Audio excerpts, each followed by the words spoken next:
Hi, this is the Crazy Lounge, where we talk about video games, movies, music, comics, anything that comes in our mind.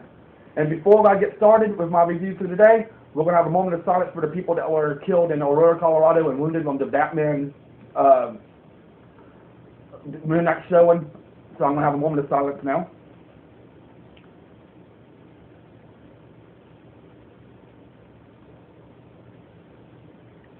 Okay.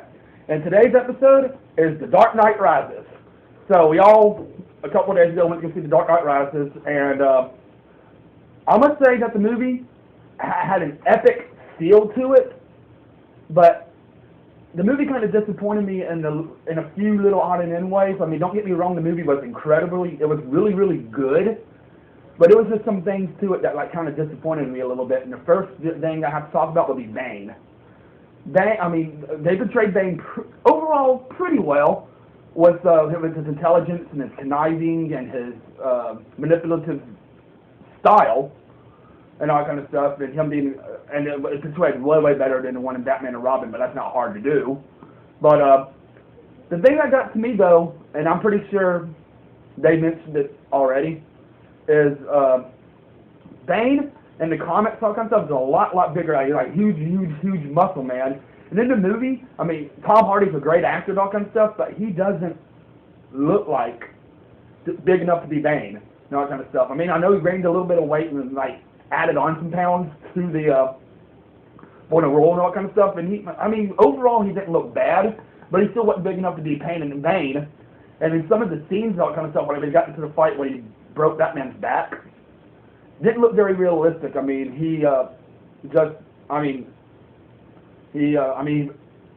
broke his back, but it didn't look very realistic. I mean, he picked him up like a Christian Bale, who's not a small guy, and just snapped him over. I know probably some of it was CGI and all that kind of stuff, but still, it didn't look as realistic as it could have been and all that kind of stuff. And it's no fault to them. It's all kind of just no fault to Tom Hardy or the actors, all kind of stuff. It's just Bane's such a big guy. I mean, it would probably be hard to find somebody only people that could probably do it would be like Arnold Schwarzenegger or Sylvester Stallone, somebody who's already naturally big. Tom Hardy's naturally not a real big guy. And I had a little bit of an issue with that, but that's just a little nitpicky issue. And some of the things that happened to me, really got under my skin just a little bit, was just too many characters. It was kind of like Spider-Man 3, in a sense. I mean, it wasn't as bad as Spider-Man 3, but in the sense that there was so much going on, and they were bringing in so many characters at once that it was hard to catch up with every single little detail that was going on. Kind of like in the Dark Knight, the Dark Knight, they had Joker, Batman, and a few characters, and that's all you needed. It was excellent movie, still one of my greatest comic book movies of all time. And Dark Knight Rises, you had Ra's al Ghul coming back, Holly al Ghul, Scarecrow was in there, you had Bane, Batman, the detective. There was so many people, it was just kind of overwhelming. It was overcasted a little bit. It was just so much going on. And they could have easily made two movies out of it, and I know Christopher Nolan said this was going to be his last movie, and so they try to cram so much into a 3-hour movie that some of it seemed a little watered down at times. And there was a bunch of action in it and all kinds of stuff, but I felt like there could have been a little bit more they could have done with Bane. I know Batman was trying to retrain himself and have some sort of redemption and revelations to where he can come back as Batman to fight Bane and all kind of stuff. But the first half of the movie and some parts in the middle of the movie, there wasn't a whole lot of action. All it was Bane blowing up the city with a nuclear reactor bomb and all that kind of stuff. And it wasn't, toward the end of it, there was a whole lot of action, but the first little while of it, there wasn't a whole lot of action to it. And I know there wasn't expected to be because, like I said, Batman had been gone for 8 years and didn't know how to retrain himself, but could have been a little bit more to that. And finally, there was, like I said, and the last thing I wanted to nitpick about was at the very, very end, and Christopher Nolan actually did say in an interview that he wasn't going to have Robin in the movie at all, in any of his movies at all, and yet Robin makes an appearance.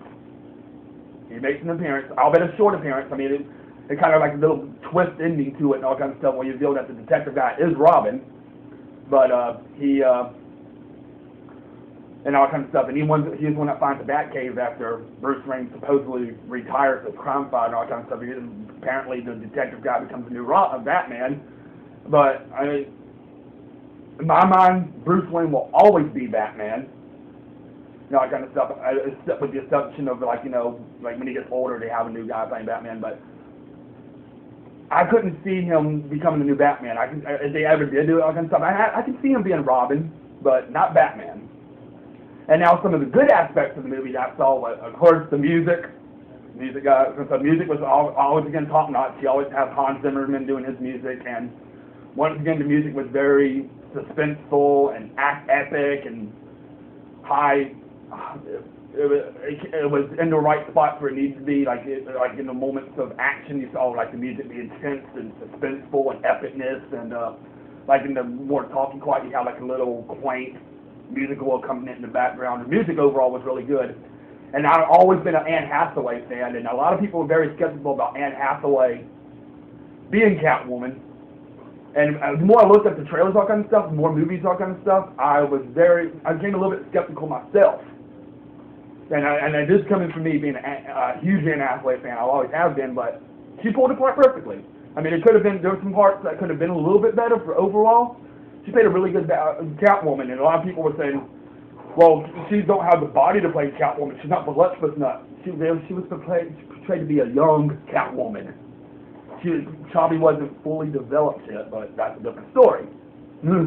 But she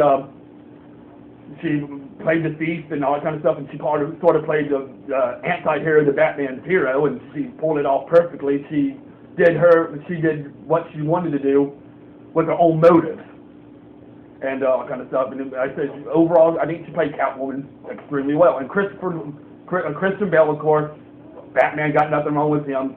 I still have a little bit of problems with this Batman voice, but that's just a lot of people tend to have that little bit of a problem. But Christian Bale as Bruce Wayne, all kind of stuff, I have absolutely a problem with him. And for, of course, Gary Oldman as Commissioner, no problem whatsoever. Gary Oldman's one of my new favorite actors. Before Batman, I've been trying to catch up with a little bit of his acting. And what I've seen, I haven't been disappointed in him. And then CGIs were good. Everything flowed pretty well for the most part, except I told you all that kind of stuff. But overall, the movie was still really, really good, but with a few flaws. Still not as good as Dark Knight Rises, so I have to give the movie an 8.5 out. Dark Knight. Dark Knight, not Dark Knight Rises, sorry. Dark Knight, still not as good as Dark Knight, still one of my all-time favorite comic book movies, but still, I'll give it an 8.5 out of 10. I'll be with a few flaws and all that kind of stuff. Still movie go without seeing, movie checking out and all that kind of stuff. Movie I'm definitely going to be owning in my collection.